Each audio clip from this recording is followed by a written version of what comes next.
What would you do if the person who ended your career was also the father of your unborn child? No warning, no support, just a sealed envelope and silence. Claire Bennett didn't scream. She didn't fight. She packed her things, moved to a new town, and raised her daughter alone while holding on to one unopened envelope and 1,000 untold stories. She built something from nothing between diaper changes and midnight coding, between overdue bills and soft bedtime songs. Not out of spite, but out of love. And when fate brought her face to face with the man who once erased her, she didn't seek revenge. She stood up not to confront him, but to become fully herself. This is a story about dignity, resilience, and the quiet power of a woman who chose grace over anger and built a legacy instead of a grudge. If this story touches you, we invite you to comment below.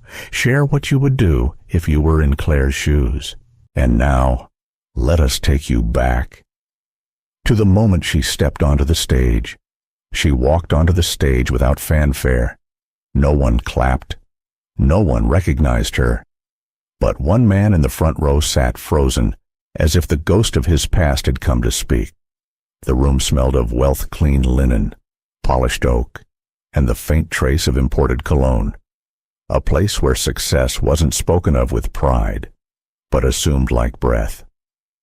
The 2024 National Finance Leadership Summit was the kind of event where people came not just to share ideas, but to affirm that they belonged among the powerful. Spotlights softened over the main stage as a name appeared on the screen in understated serif font: Claire Bennett, CEO, Cedar Tech Financials. There were no murmurs of recognition, no whispers of, "Oh, I've heard of her." Just the sound of her heels against the stage floor, confident but unhurried. She stepped behind the podium with the calm of someone who had nothing left to prove. Her cream-colored blazer caught the light just enough to stand out, but not to dazzle. The silence wasn't awkward, it was expectant. In the third row, Jonathan Reed lowered his water glass without taking a sip. He blinked twice, leaned forward just slightly, and narrowed his eyes. No, it couldn't be, but it was. 12 years. 12 years since he'd last seen her. Back then, she had been quiet, efficient, always early, always unnoticed unless something needed fixing. A woman whose presence filled gaps, never rooms. But now, she stood straighter. Her gaze was direct, steady, not proud, not defiant, just grounded. Claire scanned the audience, not searching for a face, but reading the room like a seasoned speaker. And when she spoke, her voice was like warm water in a cold glass, soothing, but disarming. "I wasn't always invited into rooms like this," she began, letting the words settle gently into the silence. "In fact, I used to stand just outside them, holding a clipboard, filling pictures, waiting for someone to call my name. And often, no one did. A few chuckled politely. A man on the left adjusted his tie. A woman near the aisle leaned in, curious. I was let go from a company." She continued, still calm, still composed. "Not for poor performance, not for a mistake, just because I no longer fit their picture." There was a long pause. She didn't look at Jonathan. She didn't need to. "I was fired," she said, her voice soft but unwavering. "When I was carrying a child I hadn't yet dared to name. And there it was." The silence thickened. It wasn't shock, it was reflection, recognition. For some, perhaps even guilt. But for one man in particular, it was memory. A memory not buried deep, but shelved, unopened, like a letter you can't quite bring yourself to read. Jonathan felt his throat tighten. The image came uninvited: Claire, standing in his office, eyes wide but dry, holding something unsaid in her mouth. He'd been efficient that day. Professional. Dismissive.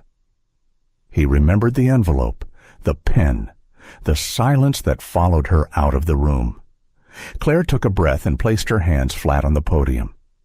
No theatrics, no dramatic tone, just steady storytelling. "I'm not here today to shame anyone," she said. "I'm here because stories like mine don't get told enough in rooms like this." A man in the back coughed softly. No one else moved. "There are women," she continued, "who build entire futures from scraps, who raise children while raising capital, who keep going without applause, without protection, without certainty. Still no slides, no data, just her words, painting pictures more vivid than charts ever could." Claire paused, letting her eyes wander for the first time. She didn't land on Jonathan, but her gaze brushed past him like a breeze that carried meaning. "I didn't come to ask for sympathy," she said. "I came to share something real." Because we're all here to talk about leadership, and I think that should start with honesty. In the front row, Jonathan's fingers curled around his pen, but he didn't write anything. She never said my name. He thought, but she didn't have to. The weight of the moment didn't come from accusation. It came from restraint. She could have humiliated him. She could have made it about the past. Instead, she made it about the truth and what it costs to carry it quietly for years. Claire leaned slightly forward. "When you lose everything, you learn to build differently," she said. "Not taller, not flashier, just stronger." Her voice wavered slightly on that last word. Not from nerves, from truth. Behind her, the screen remained blank. Her choice. Let the silence be the slide. Let the stillness carry the story. "I once left a building like this with a sealed envelope," she said, her voice softening even more. "I never opened it, and maybe I never will. But what I've built since then, I carry with me every day." The room exhaled all at once, like it had been holding breath without knowing. In the third row, Jonathan sat still. The past was no longer behind him. It was standing at the podium, telling the world it had survived him. And Claire. She closed her opening remarks with the kind of grace that cannot be faked. The room went quiet, but her story was only just beginning. Before she was the woman on stage, she was just a quiet assistant in the corner office, barely noticed, barely thanked. In 2012, Claire Bennett was 30 years old and lived in a modest second-floor apartment above a bakery in West Seattle. The apartment had old pipes that rattled at night and a heater that worked best when she didn't need it. But the place was clean, and it was hers. Each morning, Claire took the 6:40 bus into downtown, holding a thermos of weak coffee and a spiral notebook filled with task lists she rewrote every night. She arrived at the offices of Reed Tech Capital before the lights turned on, unlocking doors, aligning chairs, setting the day in motion for people who would never quite notice her doing it. She was the executive assistant to the CEO, a title that sounded more powerful than it was. But she took pride in the details. The printer never jammed on her watch. The conference room glasses were always aligned. If there was a crisis, she solved it before it reached anyone else's inbox. And she asked for nothing in return. Claire didn't make small talk in the break room. She didn't linger near windows or check social media on company time. She had the quiet dignity of someone who had long ago decided that invisibility was safer than asking to be seen. Her co-workers described her as efficient, reliable, low maintenance. They said it like compliments, though none had ever asked her about her weekend. They didn't know she lived alone, or that she spent Saturday mornings volunteering at a library. shelving books in alphabetical order because it gave her a strange sense of control. They didn't know she was from Arkansas, or that she hadn't spoken to her mother in 8 years, or that her father had left when she was 9, taking the good dishes and the last of the gas money. Claire had built her adult life like someone layering bricks over a thin crack in the wall, methodical, careful, hoping no one would see what lay underneath. At Reed Tech, she was surrounded by brilliance graduates from Ivy League schools, consultants with fast-track resumes, men in suits who talked in acronyms and leaned back in leather chairs like they owned the world. She didn't envy them. Not exactly. But some days, when the elevator doors closed just a second too slowly, she'd catch her own reflection and wonder what she might look like in one of those lives. Jonathan Reed, the CEO, was someone she saw every day but spoke to only when necessary. He was younger than most imagined, just 36 at the time, but already a known name in financial circles. Charismatic, articulate, always one sentence ahead of the room. He never looked at Claire the way others did. That is to say, he barely looked at her at all. Until one Tuesday morning, the firm was hosting an internal strategy meeting. Someone from marketing had called in sick, and Claire was asked to step in to present a report she had quietly assembled behind the scenes. It wasn't a glamorous moment, just a few slides, some bullet points, a brief window into data she knew better than anyone. She stood near the screen, clutching the clicker like it might disappear. Her voice was steady, if a bit quiet. No one interrupted. No one praised her either. But Jonathan looked up, and, for a moment, he didn't look away. He asked a question about a trend she had highlighted in the report. She answered, clearly, concisely. He nodded, then asked another, and another. It was the first time he had spoken to her for more than 30 seconds. The first time her name left his lips with something other than instruction behind it. When the meeting ended, Claire gathered the papers, returned the markers to the tray, and began to stack the untouched water bottles. She didn't expect him to say anything, so when he approached, she kept her eyes on the table. "You put that report together yourself?" he asked. She glanced up, surprised. Yes, it was solid work, better than the last two from the actual department. A compliment, direct, brief, but more than she had received in her entire tenure. Claire nodded, unsure whether to thank him or not. He was already walking away. That night, as she walked home from the bus stop, she passed a bookstore with a display about women in leadership. She paused not because she saw herself in those titles, but because, for 1 second, she wondered if maybe she could. She didn't know it yet, but this brief moment of visibility would change everything. It only took one evening to unravel a life she had built with silence and dignity. The retreat at Napa Valley was the kind of event Claire never expected to be part of. It was polished, exclusive, a weekend curated for the firm's top-tier leaders, where suits were traded for sports coats and wine did most of the talking. She'd only been invited because someone from the executive team had pulled out at the last minute. Claire, ever the quiet achiever, was known for stepping in without fuss. She had no title that warranted attendance, but someone needed to manage logistics and keep everything running smoothly, and she did that better than anyone. The estate, nestled among the vineyards, felt like another world, golden sunlight draped over olive trees, slate pathways winding between cottages with wraparound porches. Everything smelled like rosemary and oak. For the first time in a long time, Claire exhaled. She packed a single suitcase, one black dress, low heels, a second-hand shawl she'd found on sale months ago but hadn't yet worn. She didn't expect to be noticed. In her experience, invisibility was safer than visibility. But Napa had a way of softening edges, even hers. The second evening was a garden dinner under a canopy of twinkle lights and stars. A long table stretched down the center of the courtyard, lined with white tablecloths and glassware that shimmered in the warm breeze.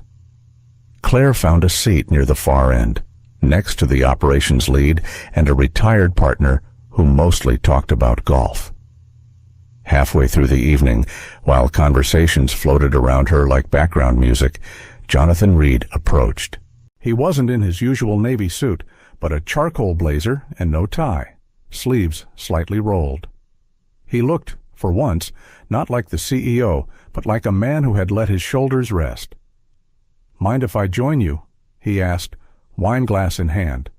Claire blinked, caught off guard. "Sure," she said, scooting her chair.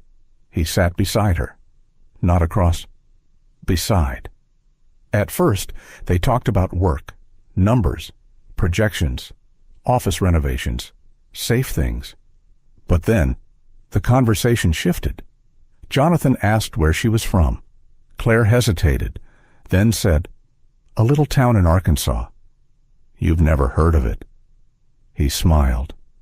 "Try me." She didn't, but she told him anyway. She told him about her grandmother's old porch swing, how it creaked in the wind, about the storm that flooded their trailer when she was 8, and how they slept in the church basement for a week. She hadn't shared that story with anyone in years. He told her about boarding school, about expectations layered thick on his shoulders since he was 12, about how lonely success could feel when no one knew the version of you without the tie. And then came the laughter. The kind that feels like it doesn't belong at a business retreat, but shows up anyway when two people stop performing and start being.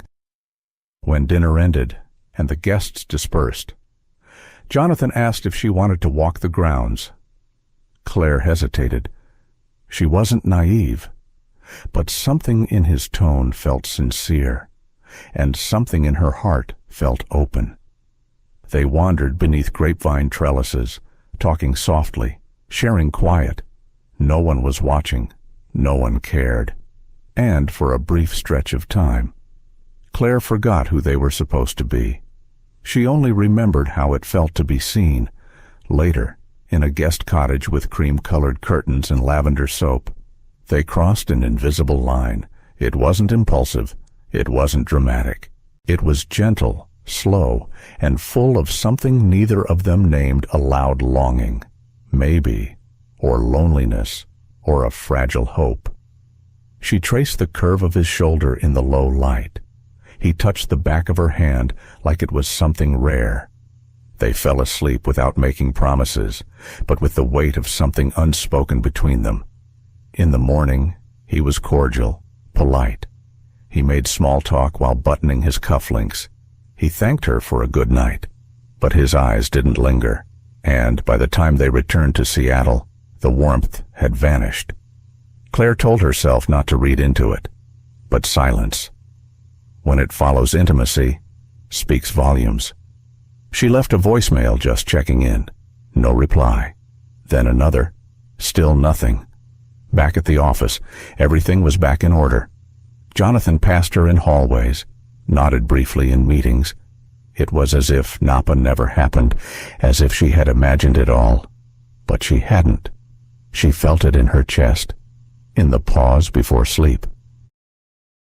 In the ache of uncertainty, she still showed up to work early, still aligned the chairs, still brewed the coffee just the way he liked it. But something inside her had shifted. A hope had bloomed, and now it curled inward, unwatered. She watched her phone more often, checked her inbox before bed, hoping, then bracing, then nothing. A missed call, then 2, then none, until all she had left was silence and something growing inside her. She walked into his office, not for revenge, not for tears, but to tell him something important. She left with a sealed envelope. Claire waited until the end of the day. It was a Wednesday. The sky outside was pale and damp, like it couldn't decide whether to rain or not. Most of the staff had gone home. The office lights hummed with the kind of silence that only came when everything superficial had been cleared away. She had rehearsed what she would say. Not in front of a mirror, she didn't need to see herself, but in the quiet of her own mind, while stirring soup, folding laundry, counting subway stops. Now, standing outside his office door. She felt her breath catch, not from fear, but from the weight of truth. She knocked gently, one solid tap. "Come in." Jonathan was standing near the window, suit jacket off, sleeves rolled, glass of sparkling water in his hand. He looked up, surprised to see her. "Claire," he said, "you're still here?" "Yes," she replied, stepping in and closing the door behind her. He gestured toward the chair in front of his desk. She didn't sit. "I won't take much of your time," she began, voice steady. Jonathan raised a brow. "Is everything all right?" She swallowed. "I'm pregnant." The silence between them stretched. At first, there was no reaction, no visible shift in his expression.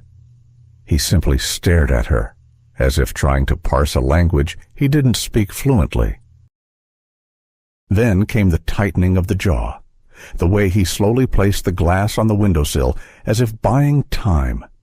"With me?" he asked, though his tone made it clear he already knew. Claire nodded. Yes. He didn't curse, didn't shout. But somehow, his calmness felt colder than anger. "Are you sure," he asked, "that it's mine?" Her chest clenched, not because she questioned herself, but because he did. "I haven't been with anyone else." Jonathan turned away, facing the city skyline outside the window. "This complicates things." "I'm not asking for anything," she said quickly. "I just thought you should know." He turned back to her, eyes sharper now. "You understand how this could look. You work for me. You show up with this news. What do you expect people to think?" Claire's breath hitched, but she stood her ground. "I'm not looking for attention, Jonathan, or money, or a relationship. I just wanted to be honest." He walked to his desk, pulled open a drawer. His movements were too smooth, too rehearsed, like he had played this scene in his head before. When he looked up again, he was holding a white envelope. "I don't think it's best for you to continue here," he said, his voice clipped, corporate. Claire's heart dropped. "I'm being generous," he added, as if to soften the blow. "I've prepared a severance. It's more than fair. $75,000. Tax accounted. The paperwork is inside." She stared at the envelope. "There's a resignation letter, too," he continued. "If you sign it, HR will process it as voluntary. No questions. No gossip." She said nothing. "Claire," he said, slightly softer, "this is cleaner for both of us." Cleaner, as if her life were a smudge on his resume. She stepped forward and took the envelope from his hand. It was thick, heavier than it looked. She didn't open it, didn't ask what was inside. Instead, she nodded once more to herself, then to him, and turned toward the door. "Is this what I meant to you?" she asked quietly. Hand on the doorknob. Jonathan didn't respond. Claire didn't wait for him to. She walked out of that office, out of that chapter of her life, without slamming the door. She didn't cry. She didn't crumble. She went home, sat on the edge of her bed, placed the envelope on the table next to her. She made tea, listened to the kettle whistle, stirred in honey, took a single sip. Then she stared at the envelope. Its edges were sharp, its surface smooth. A piece of her wanted to tear it open to see the number, the check, the paperwork that reduced her to a liability. But she didn't. Instead, she picked up a cloth napkin from the kitchen drawer, wrapped the envelope like a delicate keepsake, and tucked it away in a box under her bed. She never opened it. Not that day. Not the next. And not for the next 12 years. Some women have baby showers. Claire had a borrowed blanket, a hospital bill, and no one waiting outside the delivery room. She left Seattle with one suitcase, a pregnancy 6 months along, and $2,000 from her savings, carefully withdrawn in $100 bills, folded into a used leather wallet that had belonged to her grandmother. She didn't tell anyone she was going.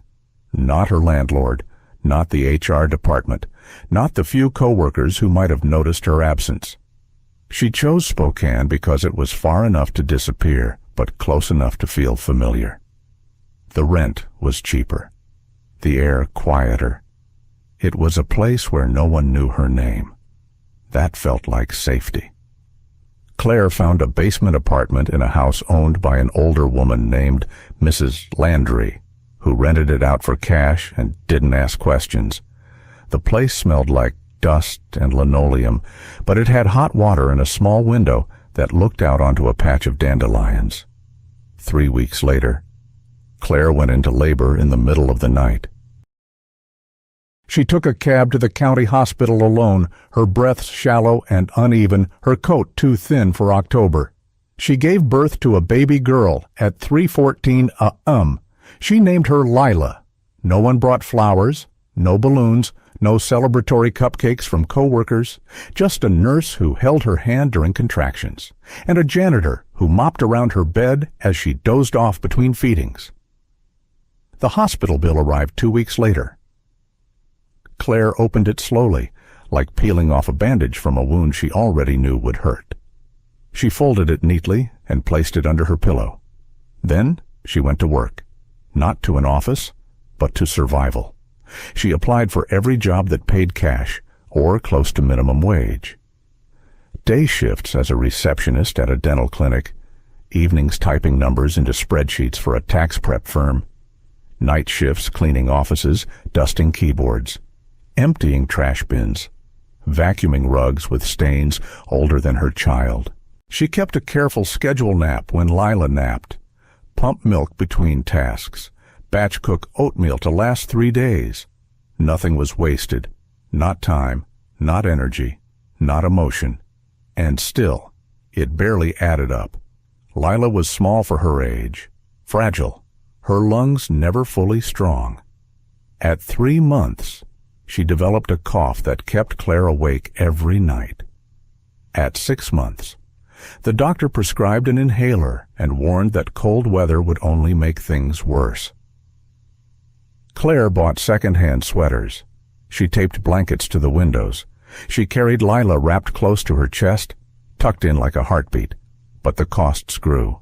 Medications, co-pays, a new crib mattress when the old one grew too soft, bottles, diapers, bus fare. Claire never called Jonathan, never emailed, never even thought about the envelope still tucked under her bed in Spokane. It had become more symbol than solution. She didn't want money that came with silence. She didn't want help offered from guilt. She wanted to do it on her own, and she almost did, until one night. In the middle of January, the power bill arrived 2 days early. It was higher than usual, colder month, longer nights. Claire checked her bank app. $48.12 remained. The inhaler refill cost $39. The electricity payment was $61. She sat at the kitchen table, a flickering bulb overhead, Lila asleep in the other room, wheezing softly. It was a choice no mother should have to make. Keep the lights on, or help her child breathe. Claire stood up, put on her coat, and walked 2 blocks to the pharmacy. She handed over her card and accepted the paper bag with trembling fingers. The receipt fluttered in her hand as she walked home, the cold air slicing at her cheeks. When she got back, the apartment was dark. The power had already been cut. She lit 2 candles, set Lila down gently, heated water on the stovetop with a match, rocked her baby until the wheezing softened. Then, she sat at the table, opened her old laptop, and stared at the blinking cursor on a blank screen. She didn't know what she was building, but she knew it had to be hers. She Googled quietly how to build a basic web page. Free tools for coding, simple front-end design. She taught herself line by line, a header, a button, a form that went nowhere yet. It wasn't much, but it was hers, and it was the first thing she had made for herself in a very, very long time. That night, she chose the inhaler, and by candlelight, she made her first line of code. While the world slept, Claire built something no one could take from her. The nights were long in Spokane. After feeding Lila, after cleaning bottles, after wiping down the counter with the same frayed towel every night, Claire would open her laptop, its fan wheezing louder with every passing week, and begin typing. She sat at the small kitchen table, the one with a cracked leg and coffee rings stained into the wood, and worked while her daughter slept 2 feet away. The first few weeks, it was just fragments. A landing page, a mock calculator, a vision scribbled in the margins of grocery receipts.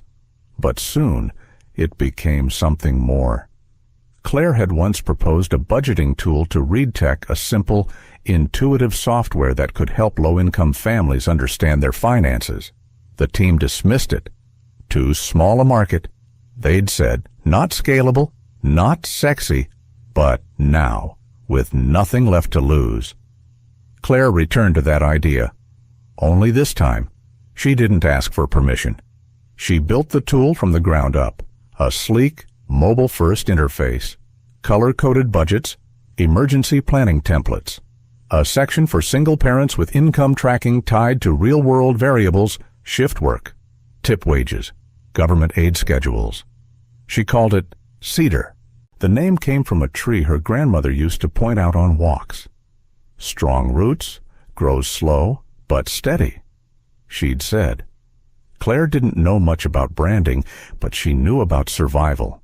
She knew what it meant to stretch $50 over 2 weeks. She knew how terrifying it felt to not understand a bill, or miss a rent deadline by hours, or choose medicine over groceries. She built Cedar not just as an app, but as a lifeline for women like her. By day, she still answered phones at the clinic, still swept floors and filed insurance paperwork. But at night, she coded like her future depended on it. Because it did, after 6 months, she had a working prototype. It was raw, a little buggy, but it worked. She created a pitch deck using free online templates, recorded a demo video with her cracked phone, Lila occasionally gurgling in the background. Then she began submitting her idea to every startup incubator and women's business grant she could find. Most never replied. A few sent kind rejections, but one, an organization based out of Portland, asked for a Zoom call. Claire wore her only blazer, combed her hair straight, and positioned the camera so no one could see the peeling paint behind her. She spoke clearly, confidently. She told them not just about the app, but about the women it was made for. She didn't pitch with buzzwords. She told a story. And 2 weeks later, a letter arrived in her inbox. She had been awarded $100,000 in seed funding. No strings attached, no equity taken. Just one sentence, "We believe in you." She stared at the screen in disbelief. Then she cried quietly, the way she had learned to cry since becoming a mother, with her hand over her mouth, so as not to wake the baby. The next day, she bought a refurbished laptop, upgraded her software, hired a local developer, a single dad who worked out of his garage to help refine the back end. They worked at her kitchen table, side by side, Lila toddling between their legs. She registered her company as Cedar Tech Financials. Her business address was a P.O. box. Her office was still a rental apartment. Her meetings were taken on park benches with a thermos of coffee and a diaper bag slung over her shoulder. But it was hers. She started sharing Cedar in online forums for single parents, then in Facebook groups, then on Reddit threads buried under noise, and slowly, people began to download it. First 50, then 500, then thousands. Women messaged her, saying the app helped them plan for childcare, helped them save for emergencies, helped them breathe easier. Claire never added her full name to the site. She didn't need credit. She needed impact. Cedar was growing, not fast, but real. And through it all, Lila watched. She watched her mother type through dinner. She watched her balance bills with wire-thin margins. She watched her say no to defeat again and again. One night, as Claire pushed a new update to the app, a feature that allowed users to auto-calculate weekly grocery limits, she looked over and saw Lila, now almost 4, sitting beside her with a toy laptop. "Are you building something?" Claire asked. Lila nodded. "I'm making a map." Claire smiled. She didn't have much, but she had a product, a mission, and a little girl watching. Most startups begin in garages. Hers began in silence, between diaper changes and code reviews. Cedar Tech didn't launch with fanfare or a ribbon-cutting ceremony. It didn't have an office with glass walls or a ping-pong table in the break room. It began with one woman, one child, and a second-hand laptop on a kitchen table that wobbled on one side. The early years were hard in the kind of quiet way only single mothers truly understand. Claire worked during Lila's nap times, her tiny hand resting against Claire's arm as she typed. When Lila woke crying from a cough or a bad dream, Claire paused everything because code could wait, but her child couldn't. She cooked with coupons, paid rent in cash, bought toys from donation bins, and every night after dishes were done and Lila was asleep, she turned the lamp back on and went back to work. Cedar Tech grew one update at a time. She listened to the app's users, often mothers like her, women balancing 2 jobs, fighting eviction notices, calculating grocery lists down to the penny. They didn't need crypto wallets or investment graphs. They needed simplicity, dignity, tools that made them feel seen, not judged. So Claire listened. Then she built. When she could finally afford help, she didn't hire flashy. She hired Helen. Helen was 62, soft-spoken, and had lost her job at the public library 3 years prior. Claire met her at a community resource meeting. While others spoke about startups and scaling, Helen shared how she'd helped seniors fill out tax forms and teenagers find their first novels. "I'm not technical," Helen had said, adjusting her glasses, "but I'm organized. And I care." That was enough. Claire brought her on part-time. At first, gave her a spot by the window, a refurbished desktop, and a desk lamp she picked up from Goodwill. Helen learned the tools fast.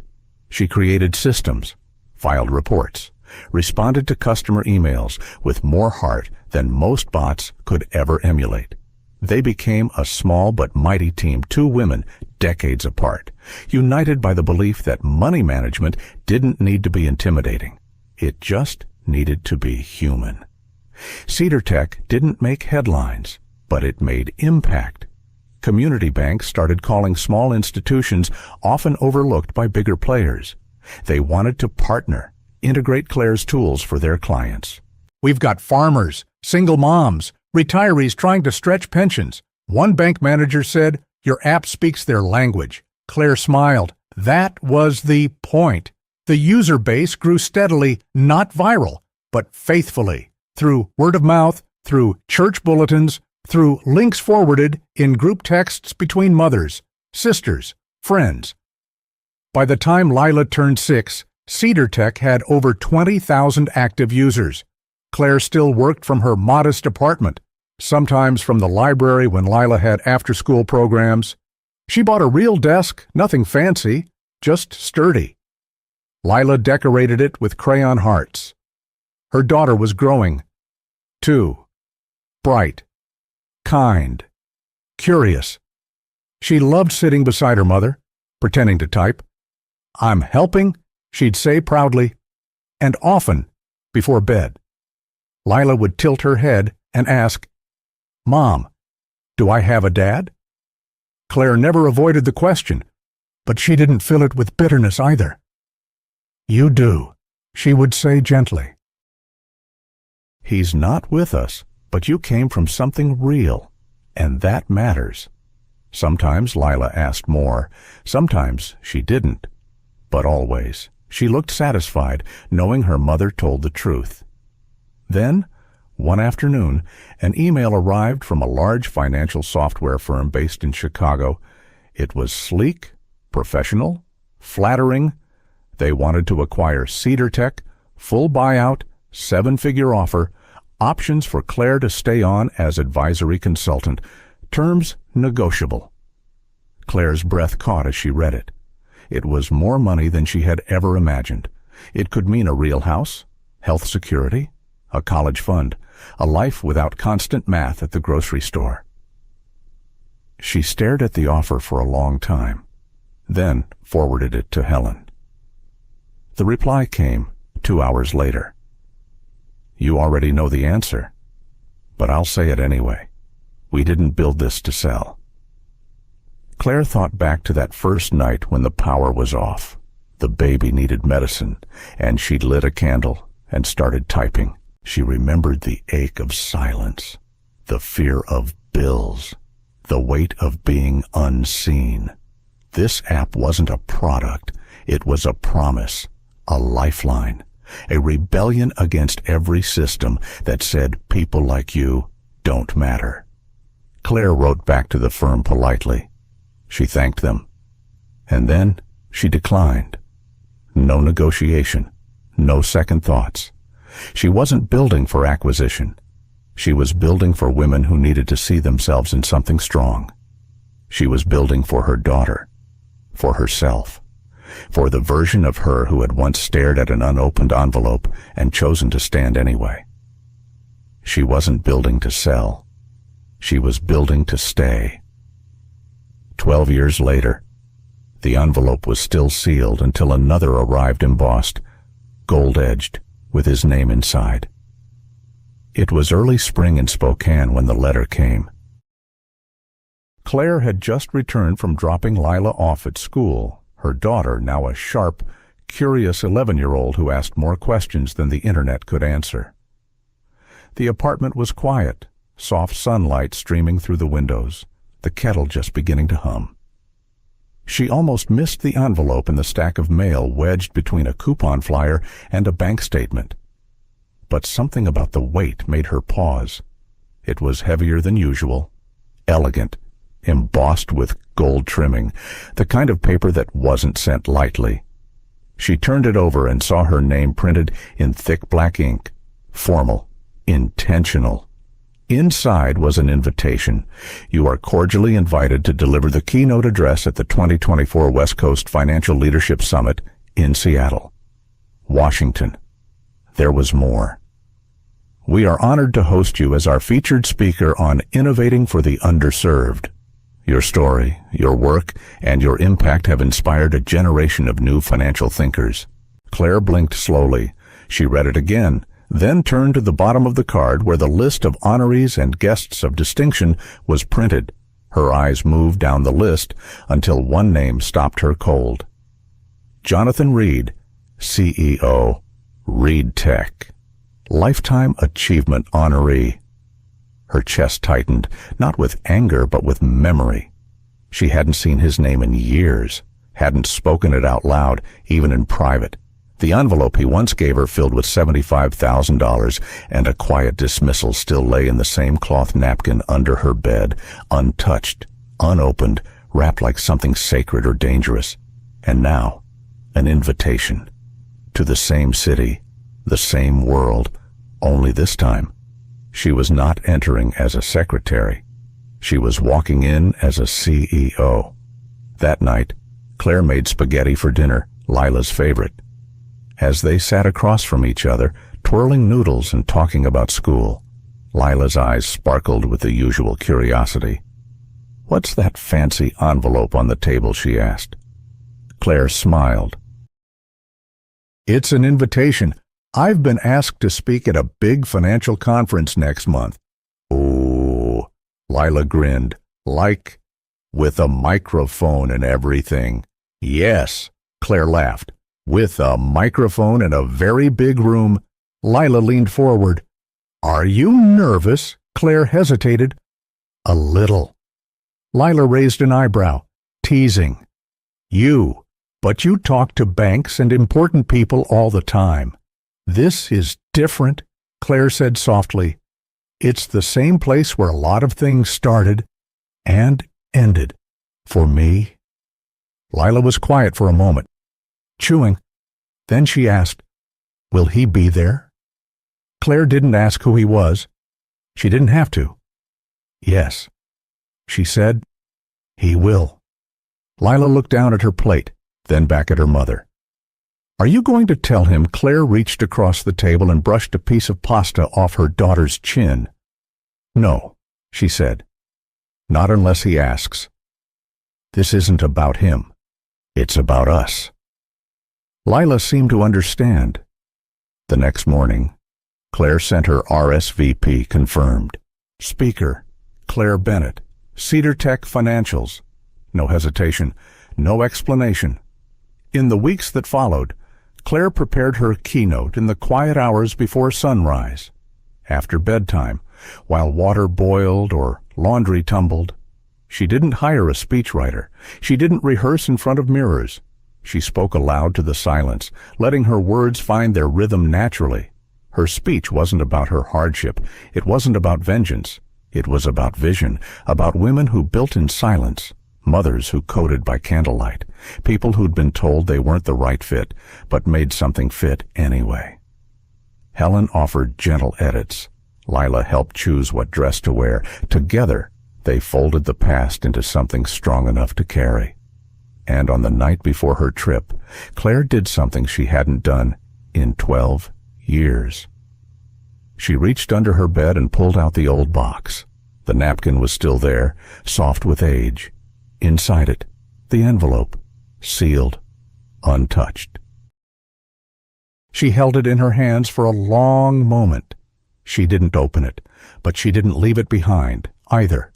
She slid it into her carry-on, alongside her printed speech, and the note Lila tucked in without telling her mom, "You're the bravest person I know." Say it like it matters. Because it does. Claire smiled. She wasn't bringing the envelope for closure. She wasn't bringing it for proof. She was bringing it because some things don't need to be opened to remind you of how far you've come. She didn't raise her voice. She didn't name names, but every word was a mirror, and one man couldn't look away. The ballroom at the West Coast Financial Leadership Summit was awash in gold tones and soft applause. Velvet drapes framed the stage, and glass chandeliers hung from above like quiet observers of power. Jonathan Reed sat in the front row, flanked by board members, honored by the evening's program, draped in accolades. Claire stood behind the podium in a navy blue dress, simple and steady. The microphone hummed gently as the crowd settled. The room was full but silent. No forks clinked, no whispers passed. Only her voice broke the stillness. "I want to begin," Claire said, "by telling you a story." She paused. Let it breathe. It's about a woman who worked hard, who was loyal, quiet, careful. She was the kind of person who made coffee before the office lights turned on and stayed late when no one else did. Her eyes scanned the crowd. She didn't come from money. She came from dusty back roads and thrift stores, from hand-me-down books and dreams spoken only in the dark. She didn't expect handouts, just a chance. A few people nodded. Claire continued, her voice even, gentle but unmistakably firm. She was good at her job, until she wasn't needed anymore, or perhaps until she became inconvenient. The air in the room shifted. She was let go. Claire said, while carrying something more precious than a paycheck, she was told it was best for everyone.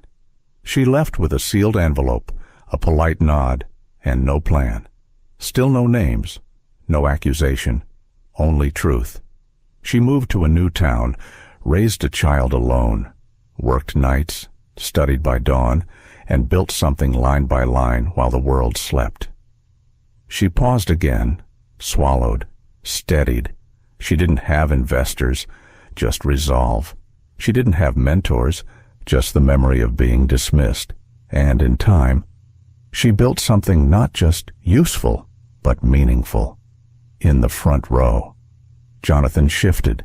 His shoulders sank slightly, his hands clasped tightly in his lap. Claire looked down for a moment, then met the audience again.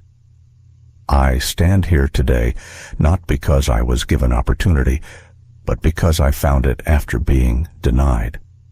And I know I'm not the only one. I know there are thousands of women, mothers, immigrants, caretakers who are building in silence, waiting for someone to believe in them. Murmurs of quiet agreement rippled through the crowd. Then, slowly, she slid her hand into the pocket of her blazer. The envelope was still there. 12 years sealed, 12 years carried, 12 years unopened. She held it gently, not to wave it, not to shame, but simply to show that it existed. I never opened this, she said quietly. Not because I was proud, but because I knew I didn't need what was inside. A pause. What I needed was a voice, a seat at the table, a chance. A long silence followed. Not awkward, but reverent. Even the chandeliers seemed to stand still. Claire lowered her hand, the envelope still unopened, and stepped back from the microphone. I don't tell this story to rewrite the past, she said. I tell it so we can do better. So the next time a woman walks into your office, not with a resume, but with a fire in her chest, you won't send her away with a check. You'll give her a door. Applause didn't come immediately. First, there was quiet. A room processing its own reflection. And then it began slow, sincere, rising. Jonathan didn't clap. He simply sat there, head bowed, hands still, as if remembering everything he chose to forget. Claire walked off the stage with no dramatic flourish, no final look back, and there, standing by the curtain, in a pale blue dress with a crooked bow, was Lila. She didn't speak. She didn't have to. Her eyes said everything. You did it. You didn't need to yell. You just had to stand. Claire knelt and wrapped her arms around her daughter. In that moment, the lights, the applause, the cameras all disappeared. All that remained was one mother, one child, and the truth that had finally been spoken aloud. Some stories end with revenge. Hers ended with a walk into the sunset, hand in hand with the one who mattered most. The ballroom had emptied, but Claire lingered by the wide glass window, her eyes on the skyline. Seattle shimmered in the dusk, familiar yet distant, like a city from another lifetime. Behind her, the low hum of footsteps broke the stillness. She didn't need to turn around to know who it was. Claire, Jonathan said, his voice softer than she remembered. Older, less sure. She turned slowly. He looked the same in some ways, the same pressed suit, the same expensive watch, but something had shifted in his face. The lines were deeper, but it wasn't age. It was weight, the kind time alone doesn't give. It was regret. I wasn't sure you'd speak to me, he said. I wasn't sure either. Claire replied. Her tone wasn't angry, just tired, the kind of tired that comes after carrying silence for too long. I watched your speech, he continued. Every word. Claire nodded once. Then you already know everything you need. He hesitated. Is she mine? Claire's eyes didn't flinch. Yes, her name is Lila. She's 11. She likes science, reads 3 books at once, and asks more questions than I can answer. Jonathan exhaled slowly. I didn't know. You didn't ask. A long pause stretched between them, not cold, but weighted, honest. I'm not here to justify what I did, he said. I was afraid of risk, of scandal, of being tied to something I didn't plan for. Claire's gaze didn't shift. You were afraid of a woman who wouldn't disappear quietly. Jonathan swallowed. You're right. He reached into his jacket pocket and pulled out something small, a folded photo, worn at the edges. I found this, he said, handing it to her. From your personnel file. I kept it. It was a photo of her 12 years ago, smiling beside the office Christmas tree, young, hopeful, unaware of how quickly life could fracture. Claire studied it for a second, then returned it to him. I don't need reminders, she said. I lived it. From her own coat pocket, she pulled out something else, the envelope, still sealed. Edges softened with time, his handwriting slightly faded but unmistakable. I kept this too, she said, holding it out. Jonathan looked down at the envelope, the same one he had handed her all those years ago. A parting gift, a bribe, a mistake. You never opened it. Claire shook her head. I didn't need what was inside. I needed a chance, a voice, a door that didn't close behind me. He took it from her slowly, like it burned, like it forgave and condemned at once. I'm sorry, he said again. Claire looked at him, her voice even. I don't need your apology. I didn't come back for closure. I came back to show my daughter that truth doesn't need to shout to be heard. Silence fell again, but this time it was gentle. She's beautiful, he murmured, like her mother. Claire stepped back, not coldly, just with finality. She's her own person. That's what matters. Then, without another word, she turned and walked away. Outside, the evening air was crisp. A soft breeze stirred the street banners and scattered cherry blossoms along the sidewalk. Lila stood by a bench, sipping hot cocoa from a paper cup. She looked up when she saw her mother. Did you talk to him? She asked. Claire nodded. Was he surprised? Claire smiled faintly, more than he expected to be. They began walking down the street, side by side.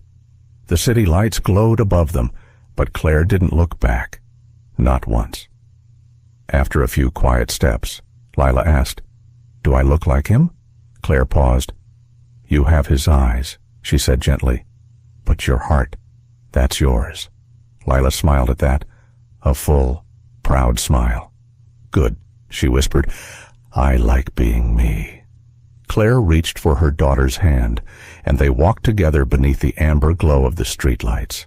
No stage, no spotlight, just two shadows moving forward. She had no need to prove anything anymore, no need for approval or apology. She had raised a child on grace, built a business from grit, and returned to the place that once dismissed her, not to reclaim power, but to release it. Her past no longer defined her. It didn't chase her. It stood behind her, quiet and still. She had already written her own ending, with truth, with strength, with Lila. Sometimes the most powerful thing we can do is to walk away with dignity. Claire's story reminds us that healing doesn't always come with apologies, and justice isn't always loud. There will be moments in life when we are dismissed, overlooked, or quietly pushed aside, not because we lack value, but because others fail to see it. But that doesn't define us. What defines us is what we build afterward in silence, in struggle, and in strength. You don't have to shout to be heard. You don't have to fight to win. You don't need closure to move on. What you do need is belief. Belief in your worth, even when no one claps. Belief in your path, even when it starts alone. And belief that one day you'll look back not with bitterness, but with peace. This story is not just about Claire. It's about anyone who's ever been counted out and chose to rise anyway. Thank you for spending your time with us and listening to Claire's journey. If her story touched your heart, please consider giving this video a like, sharing it with someone who might need it, and subscribing to our channel for more stories that heal, uplift, and connect us. Your support helps keep these voices alive. See you in the next story.